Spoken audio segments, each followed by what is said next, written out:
ലോണാപ്പുമായി ബന്ധപ്പെട്ട വിഷയങ്ങളാണ് മരണത്തിലേക്ക് വഴിവെച്ചത്. മാനസിക പീഡനം അതുപോലെ തന്നെ ഭീഷണി ഉണ്ടായിരുന്നു നിതിൻ എന്നാണ് പറഞ്ഞത്. ലോണാപ്പുമായി ബന്ധപ്പെട്ടെന്ന് പറഞ്ഞാൽ ഞാൻ താമസിക്കുന്ന അവിടെ 80% ജനങ്ങളും ആൾക്കാരും മക്കളെ പഠിപ്പിക്കുന്നത് മൈക്രോ ഫൈനാൻസ് ലോണെടുത്തും ചിട്ടിയെടുത്തും ആപ്പ് ലോണുകൾ എടുത്തും തന്നെയാണ്. കാരണം ഞങ്ങളുടെ ഗ്രാമപ്രദേശമാണ്.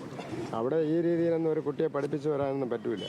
അപ്പോൾ എൻ്റെ അറിവോടുകൂടി ലോണാപ്പ് എടുത്ത് അമ്മയുടെ ചികിത്സാർത്ഥം ലോണാപ്പ് മുടങ്ങി. അത് ഞങ്ങൾ അടയ്ക്കാൻ ബാധ്യസ്ഥരായിരുന്നു. പക്ഷേ കോളേജിൻ്റെ ഭാഗത്ത് നിന്ന് ഒരു കോൾ പോലും വന്നിട്ടുമില്ല. അല്ലെങ്കിൽ ഇവനെ മാറ്റി നിർത്തിയിട്ട് നിങ്ങൾ മാതാപിതാക്കൾ കയറി വരുമോ, അല്ല അവൻ്റെ അളിയനും അച്ഛനും കയറി വരുമോ, ഞങ്ങൾക്കൊരു കാര്യം സംസാരിക്കാനുണ്ട്, അങ്ങനെയുമായി ബന്ധപ്പെട്ട് ഒന്നും പറഞ്ഞിട്ടുമില്ല. അപ്പോൾ അവർ ആത്മഹത്യ പ്രേരണയിലേക്ക് തന്നെയാണ് എൻ്റെ മോനെ അവർ തള്ളിവിട്ടത്. അല്ലെങ്കിൽ ഒരു വീട്ടിൽ ഒരു കാര്യങ്ങൾ വിളിച്ച് അറിയിച്ചിട്ടോ മറ്റുള്ള ഒരു കാര്യമോ ചെയ്തിട്ടില്ല. ഈ പ്രിൻസിപ്പാളിനൊക്കെ ഈ കേസിൽ പ്രതി ചേർക്കണമെന്നൊരു ആവശ്യമുണ്ടോ കുടുംബത്തിന്?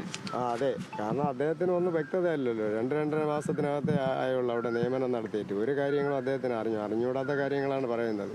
പല കാര്യങ്ങളിലും രേഖാമൂലം പരാതി കൊടുക്കാൻ പോയിട്ട് അദ്ദേഹത്തിൻ്റെ മുൻപിരുന്ന പ്രിൻസിപ്പാൾ തന്നെ പറഞ്ഞിട്ടുണ്ട്, അവിടെ ഒരു കാര്യവും പറയേണ്ട, എന്തെങ്കിലും വിഷയങ്ങളുണ്ടെങ്കിൽ ഞങ്ങളോട് പറഞ്ഞാൽ മതി, ഞങ്ങൾ അത് എല്ലാം അഡ്ജസ്റ്റ് ചെയ്ത് മുന്നോട്ട് കൊണ്ടുപോകും. അത്ര ഒരു ഉറപ്പില്ലാത്ത ഒരു മാനേജ്മെൻറ്റാണ്. ചെറ്റത്തരം പിടിച്ച വളരെ കള്ളങ്ങളും കപടങ്ങളും നിറഞ്ഞ മാനേജ്മെൻറ്റാണ്. കാരണം നമ്മളെ സാധാരണക്കാരുടെ അവിടെ ഇട്ട് ഒതുക്കി തീർക്കണ ഒരു മാനേജ്മെൻറ്റാണ്.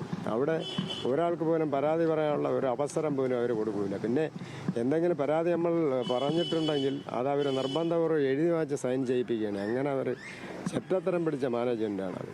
ഇതിനകത്ത് ഇവർ ഈ കത്തിൽ എഴുതി ഒപ്പിട്ട് കൊടുത്തു എന്ന് പറയുന്നുണ്ട്. ആദ്യം ഒരു വിഷയം നടന്നിരുന്നു, അതുമായി ബന്ധപ്പെട്ടിട്ട് തിരിച്ചു കയറുന്ന സമയത്ത് രക്ഷിതാക്കൾ ഉൾപ്പെടെ കത്ത് നൽകിയിരുന്നു എന്നാണ് പറയുന്നത്. നിതിൻ രാജിന്റെ കുടുംബം കണ്ണൂർ കമ്മീഷണറെ കണ്ട ശേഷം മാധ്യമങ്ങളോട് സംസാരിക്കുകയായിരുന്നു. അതാണ് നമ്മൾ കണ്ടത്.